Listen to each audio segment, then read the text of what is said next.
अस्सलाम वालेकुम। Haider vice channel में आप सबको खुश आमदीद। अब तमाम दोस्तों से गुजारिश है कि हमारे चैनल हैदर वाइस को सब्सक्राइब ज़रूर कीजिए और साथ ही बेल आइकॉन के बटन को दबा दीजिए ताकि आने वाली वीडियो का नोटिफिकेशन आपको मिल सके। शुक्रिया।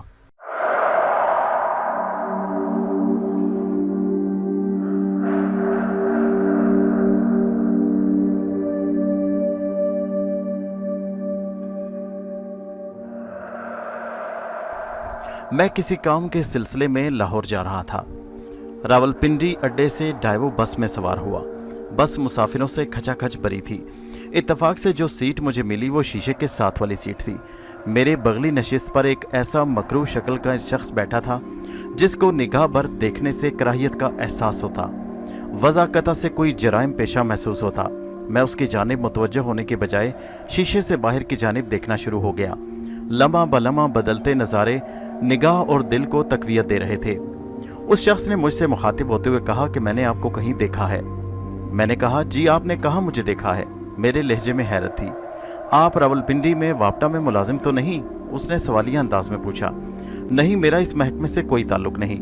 मैंने उसे मसनूई मुस्कुराहट के साथ टाल दिया। चंद लम्हों के बाद उसने अपनी जेब से कीमती सिगरेट निकाली और मुझे ऑफर करते हुए बोला, आप लेंगे? जी नहीं, मैंने नरमी से कहा, मैं सिगरेट नहीं पीता। बस अपनी मखसूस अंदाज में धूल उड़ाती हुई सड़क का सीना चीरती लाहौर की जानिब जा रही थी। थोड़ी देर के सफ़र के बाद मुझे कुछ उकताहट महसूस हुई तो मैंने शीशे पर पर्दा डाल दिया। थकावट मेरे एसाब पर हावी होने लगी और मैं ऊँघने लगा। अचानक शोर से मेरी आंखें खुल गईं। अगली सीटों पर बैठा एक मुसाफिर कराह रहा था। ड्राइवर ने ज़ोरदार आवाज़ के साथ ब्रेक लगाकर बस रोकी। इन बुजुर्गों को हार्ट अटैक हो गया है, एक मुसाफिर चिल्लाकर बोला। पूरी बस में खलबली मच गई। मैं भी हड़बड़ाकर उठा और दूसरे मुसाफिरों की तरह मैं भी अपनी सीट से उठकर उस मुसाफिर के पास पहुंचा तो वो बेचारा दिल के दौरे की वजह से साहिल पर पड़ी हुई बेयारो मददगार मछली की तरह तड़प रहा था। अब क्या किया जाए? ड्राइवर ने घबराहट के आलम में सब मुसाफिरों की तरफ सवालिया अंदाज से देखकर पूछा।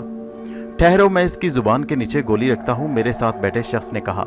मेरे पास ये गोली मौजूद है। वो मुझसे पहले उस मुसाफिर के पास पहुंच चुका था। उसने मेरी तरफ मुतवज्जह होते हुए कहा कि फौरी तौर पर मेरे हैंड बैग की जेब से दवाइयों का डिब्बा निकालो। मैंने बिजली की मानिंद लपक कर उसके दस्ती बैग से रंग बिरंगी दवाइयों का डब्बा निकाला और उसको दिया। उसने फौरी तौर पर एक गोली झटपट उस मुसाफिर की जुबान के नीचे रख दी। लम्हों में तड़पता हुआ शख्स इस तरह पुरसुकून हो गया जैसे कोई बात ही ना हुई थी। शुक्रिया भाई, तुम मेरे लिए किसी फरिश्ते से कम नहीं हो। उस मुसाफिर ने आजिज़ाना तौर पर उसका शुक्रिया अदा किया। आज तो वह वाकई मरने लगा था। तुमने मुझे मौत के मुंह से निकाल लिया। मैं उसे क्या समझ रहा था और वह क्या निकला। मेरा ज़मीर मुझे मलामत करने लगा। वो तो फरिश्ता था। मैं अपने दिमाग से शर्मिंदगी का बोझ हटाने की खातिर उसके करीब गया और उससे कदरे शर्मिंदगी से माजरत करते हुए कहा कि मुझे मेरे गुज़श्ता रवैये की माफ़ी दे दें। मैंने अच्छा पड़ोसी होने का सबूत नहीं दिया। अरे नहीं नहीं, आपने बहुत अच्छा किया, उसने बुरा मनाए बगैर कहा। आजकल वैसे भी हालात ख़राब हैं। चोरी चकारी नौसरबाजी आम है। गुंडे बदमाश लोग आम सादा लोग मुसाफिरों के रूप में शरीफ लोगों को बसों गाड़ियों में लूट लेते हैं। बात से बात निकलती रही। मैंने तारुफ के बाद उससे पूछा कि आप लाहौर किस गर्ज से जा रहे हैं। मेरे सवाल पर उसने चौंक कर आंखों में उमड़ते आंसुओं के आगे बंद बांधने की कोशिश करते हुए कहा, क्या बताऊं भाई, उसने भीगी आवाज़ में कहा, बड़ी मुश्किल में फंसा हूँ। मैंने माजरत तलब लहजे में कहा, मैं माफ़ी चाहता हूँ, मैंने आपको दुखी कर दिया। नहीं नहीं, ऐसी कोई बात नहीं, उसने अपनी पलकों पर आए हुए आंसुओं को साफ करते हुए कहा। बस आधे घंटे के लिए खारियां के मकाम पर सस्ताने के लिए रुकी। उसने पहले वहां नमाज पढ़ी और बाद में हम दोनों ने ड्राइवरों के मखसूस होटलों में खाना खाया। मेरे बेहद इनकार के बावजूद उसने खाने का बिल दिया। मुख्तसर वक्फे के बाद बस दोबारा चली तो हम दोनों आपस में इस तरह घुल मिल गए जैसे हमारे दरमियान बरसों पुरानी जान पहचान हो। मैंने उससे बेतकल्लुफ़ी का फ़ायदा उठाते हुए उसे कुरेदने की कोशिश की कि उसे ऐसा क्या गम आन पड़ा है वो जो इतना जवां मर्द होने के बावजूद अब दीदा हो रहा। आपको देखकर और बातें करके यूँ महसूस होता है कि आप दुखी इंसान हैं। कहते हैं कि किसी को अपना दुख सुनाने से बोझ हल्का होता है। क्या आप अपने दिल का बोझ हल्का करेंगे? मैं कोशिश करूँगा कि आपके किसी काम आ सकूँ, मैंने शर्मिंदगी का अजाला करते हुए कहा। वो थोड़ी देर खामोश रहा जैसे कहीं खो गया हो।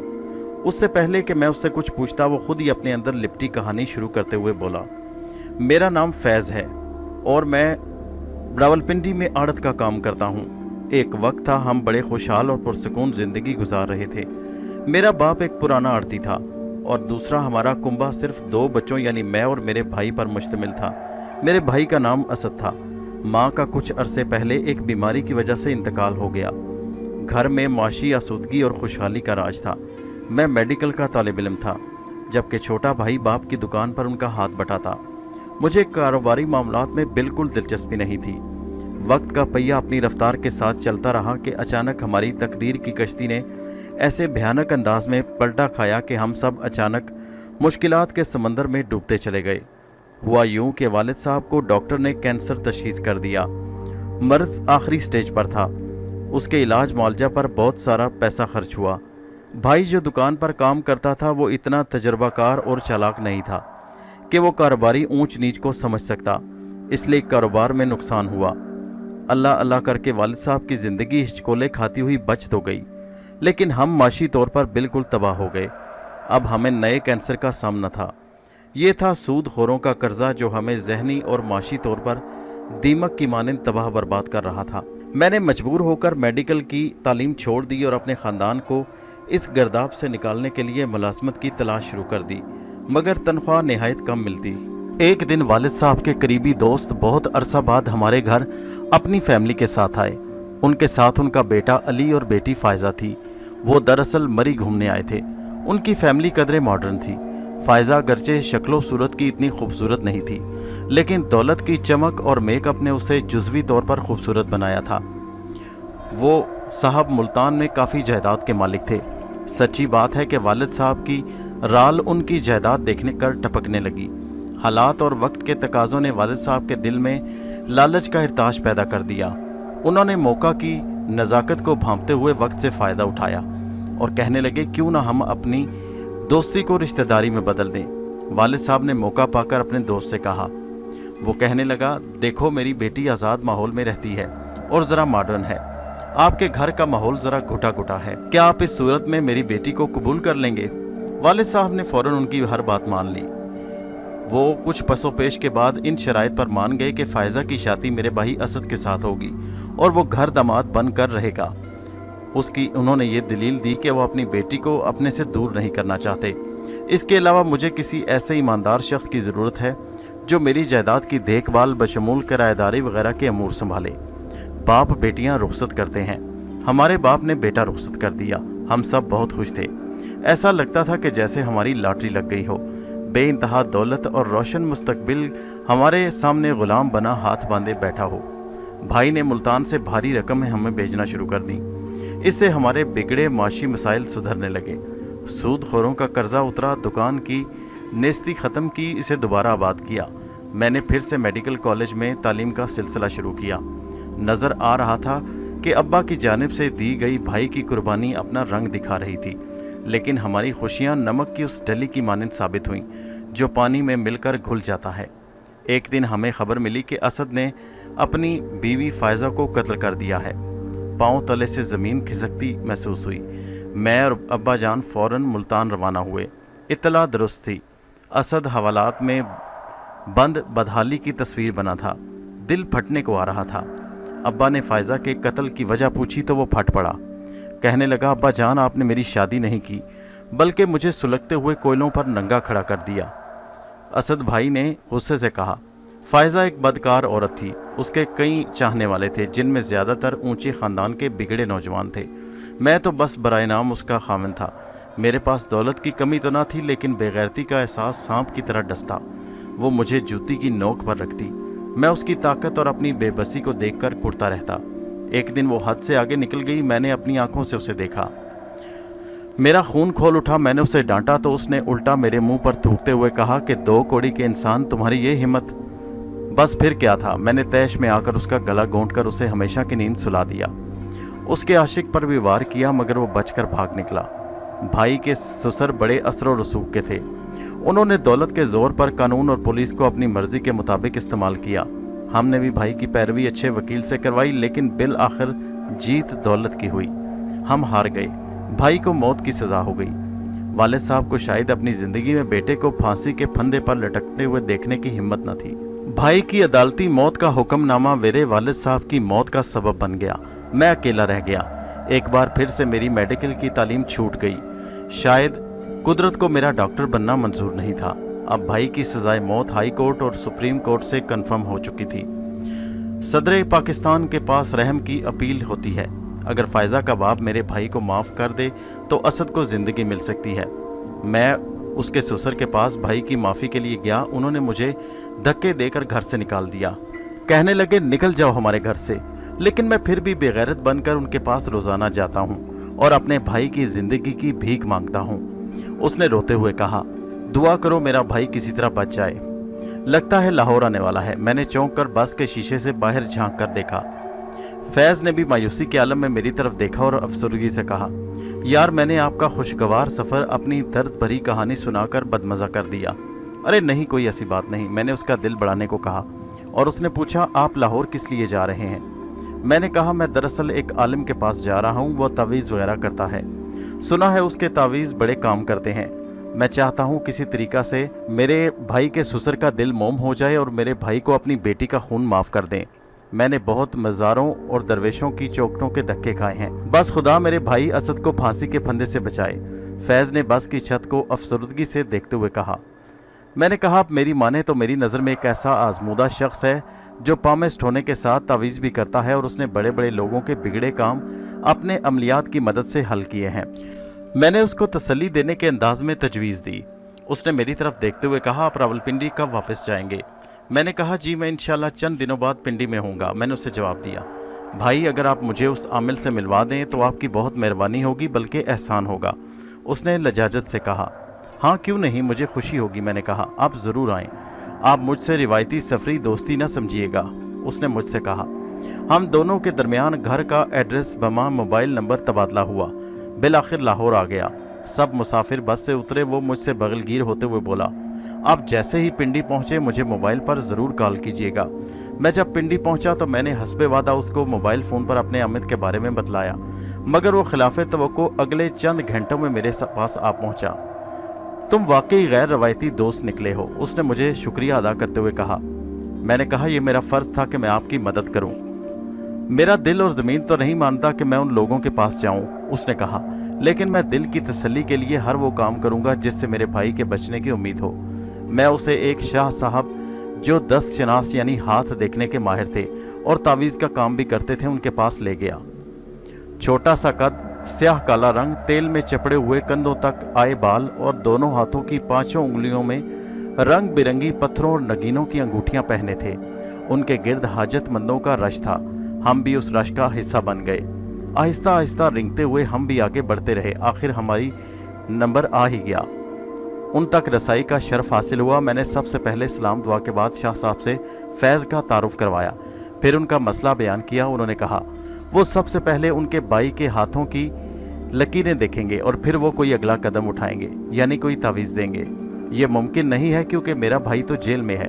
फैज़ ने मायूसी से कहा, यह कौन सी मुश्किल बात है? मैंने कहा, नीली रोशनाई के ज़रिए किसी कागज़ पर उनके हाथों की मुकम्मल छाप ले ली जाए, ये अच्छी तजवीज़ है। शाह साहब ने कहा, शाह साहब आपको चंद दिन बाद असद के हाथों का नक्शा मिल जाएगा। फैज़ ने कहा। चंद दिन बाद शाह साहब के पास असद के हाथों का प्रिंट लेकर पहुंचे, जो कि जेल से किसी तरीके से मंगवा लिया था। शाह साहब ने उस कागज़ को जिस पर असद के हाथों की लकीरें थीं उन्हें बगौर देखा तो वो चौंक कर खड़े हो गए और मुंह में कुछ बुड़बुड़ाने लगे। उनके माथे पर पसीने की बूंदें आ गईं। तमाम हाजिर लोग हैरानी की तस्वीर बने उनको देखने लगे। उन्होंने एक गिलास पानी मंगवा कर पिया। फिर उन्होंने फ़ौरन बिजली की मानंद फैज़ का हाथ पकड़ा और टिकटिकी बांध कर देखने लगे। ओ मेरे खुदा, ये कैसा अजीब इत्तफाक है। उन्होंने उस्मान की तरफ मुंह करके कहा, जिसके सर पर मौत मंडला रही है उसकी मौत तबई है, यानी वो चारपाई पर अपनी कज़ा खुदा के पास इज़्ज़त सपुर्द करेगा, और जो ज़िंदगी के मज़े ले रहा है यानी उसका ये भाई फैज़, इसकी मौत गैर तबी और रोंगटे खड़े कर देने वाली है। अल्लाह हम सब को माफ़ करे। वही सब कुछ जानने वाला है, आलम गैब पर वही कुदरत रखता है। क्या बकते हो तुम, परले दर्जे के ड्रामाबाज मकार इंसान हो। तुम लोगों को बेवकूफ़ बनाकर लूटते हो। फैज़ ने तैश में आकर चिल्लाते हुए कहा, अरे भाई मुझे क्यों दोष देते हो? जो सच था मैंने तुम्हें बता दिया। शाह साहब ने तहम्मुल से उसका गुस्सा ठंडा करने की कोशिश की। मैंने अपने महदूद इल्म से जो अल्लाह ने मुझे अता किया है अंदाज़ा लगाया। वो कह दिया, अच्छे बुरे का मालिक तो सिर्फ अल्लाह ताला है। इधर मैं सकते के आलम में दोनों की शक्लें देखने लगा। मैंने नेकी की और वो मेरे गले पड़ गई। यार तुमने मुझे अच्छे बंदे से मिलाया, फैज ने शिकवे के अंदाज में थूक उड़ाते हुए कहा। फैज कहने लगा, उस फराडिये ने तो उल्टा मेरी भयानक मौत की पेशगोई कर दी। मैंने शाह साहब की वकालत करते हुए कहा, नहीं फैज ऐसी बात नहीं, वो शाह साहब एक माने हुए 10 शनास हैं। फैज कहने लगा, अरे भाई हम तो पहले ही परेशानी में हैं और उसने हमारी परेशानी पर मजीद तेल छिड़क दिया। फैज ने कहा, और आओ देखा ना ताओ, मेरे 1000 रोकने पर न रुका और सेकंडों में मेरी नज़रों से गायब हो गया। मैंने कई बार उससे मोबाइल के ज़रिए रब्ता करने की कोशिश की, लेकिन उसने मोबाइल बंद कर दिया। शायद वो मेरी कोई बात सुनने को तैयार नहीं था। इस बात को कई महीने गुजर गए। इत्तफाक से मेरा बैरून मुल्क का वीज़ा लग गया और मुझे रोज़गार के सिलसिले में सऊदी अरब जाना पड़ गया। एक अरसा बाद जब मैं अपनी तवील रुखसत पर सऊदी अरब से लौटा तो दिल में कसक उठी कि क्यों ना फैज़ से मिलकर शाह साहब की पेशगोई के मुतल्लिक मालूम किया जाए कि उसका क्या बना। मैंने हिम्मत करके उसके शहर जाने का कसद किया। जब मैं उसके शहर में जाकर उसके घर पहुंचा तो घंटी बजाने पर एक नौजवान दरवाजे पर आया। मैंने उससे कहा कि फैज़ साहब से मिलना है। नौजवान ने कहा, वो तो नहीं है। मैंने पूछा, कहीं गए हैं, कब तक आएंगे वापस? वो चंद लम्हे खामोश खड़ा रहा, फिर बोला, आप कितने अरसे बाद आए हैं? मैंने कहा, मैं 2 साल बाद आया हूँ। वो कहने लगा, आपने बहुत देर कर दी, वो तकरीबन 1 साल पहले इस दुनिया से रुखसत हो चुके हैं। उसने अफसोस भरे लहजे में कहा। उस अजनबी नौजवान के अल्फाज मेरे सर पर हथौड़े की मानिंद बरसे। मैंने पूछा, आप कौन हैं? वो कहने लगा, मेरा नाम असद है, मैं उनका छोटा भाई हूँ। उसने अपना तारुफ करवाया। मुझे अपने पैरों तले से ज़मीन खिसकती महसूस हुई। मैंने कहा, आपको तो सज़ाए मौत हो गई थी। उसने कहा, हाँ, मैं वही बदनसीब हूँ। उसने अखलाकी किरदार का मुजाहरा करते हुए बैठक का दरवाज़ा खोला और मुझे अंदर बिठाया। थोड़ी देर बाद वो कोल्ड ड्रिंक मेरे लिए ले आया। मैंने तजस्सुस से पूछा, ये सब कैसे हुआ? कहने लगा, दरअसल मेरी सज़ाए मौत कन्फर्म होने के बाद वो बहुत परेशान थे। उसने रुंधी हुई आवाज़ में कहा, मर मैं रहा था, लेकिन मुझसे ज़्यादा जहनी अजियत का शिकार मेरा भाई था। उन्होंने मुझे बचाने के लिए सर तोड़ कोशिश की। वो मेरे ससुर के पाँव में बैठ गए, उनसे गिड़गिड़ा कर मेरी ज़िंदगी की भीख मांगी। बिल आखिर वो उनको मनाने में कामयाब हो गए। मेरे ससुर ने उनको कहा कि तुम बड़े ढीठ हो, जा तेरे भाई को ज़िंदगी बख्श दी। उन्होंने मुझे माफ़ कर दिया, मैं तो बरी हो गया। लेकिन मेरी बरियत के बाद भाई को न जाने क्या हो गया। न जाने वो कौन सा नादीदा मर्द था जिसको सीने से लगाए भाई दिन ब दिन तिनके की तरह सूख कर पतले हो गए। मैंने कई बार उनसे उनका दर्द कुरेदने की कोशिश की, लेकिन नाकाम रहा।